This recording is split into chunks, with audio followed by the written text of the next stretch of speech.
I was grinning as soon as I put the order in, or as soon as I knew that you'd be having it in.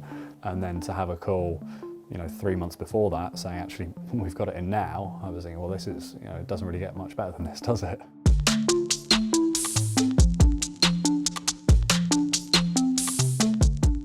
It's the GMT. I've had it coming up on a couple of months now, probably. My love of watches, and this is probably like a lot of people, actually probably started with James Bond when I was a lot younger. It was the first time I was introduced to a watch being almost like a status symbol. My dad had a Gucci watch that he bought in the 80s. Again, it was that sort of status symbol, really, really nice watch.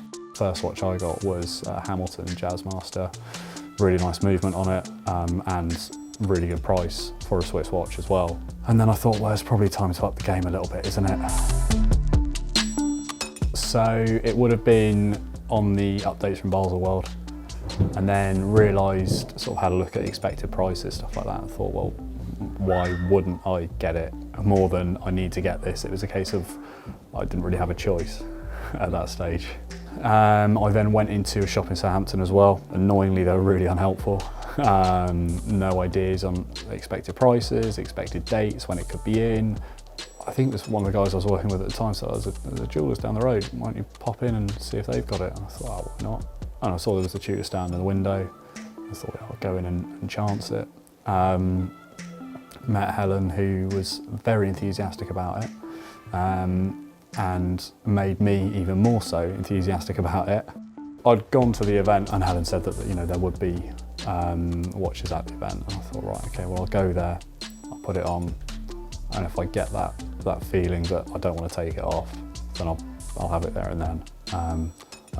Well, obviously it happened. For people that know watches, it's been great. I had a client in the other day whose other half, she said, is that the new Tudor? And I said, yeah. And she said, oh, I better not tell him, he'll be very jealous.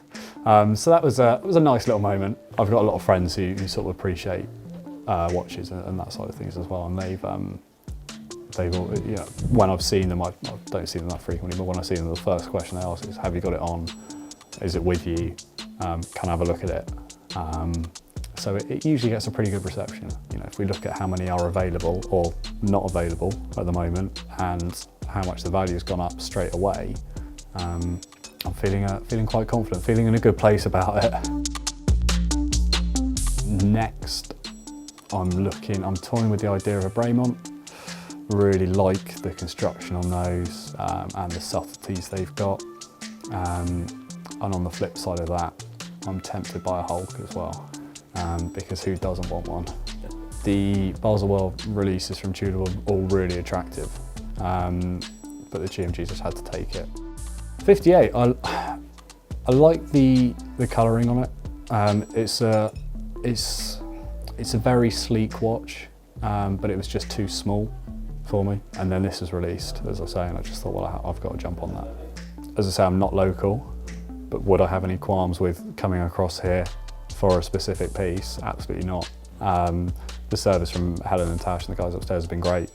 Really good contact from them as well, just regular sort of updates, but been really, really good experience. Brilliant shop. So yeah, definitely down the line, we'll see what we can get up to.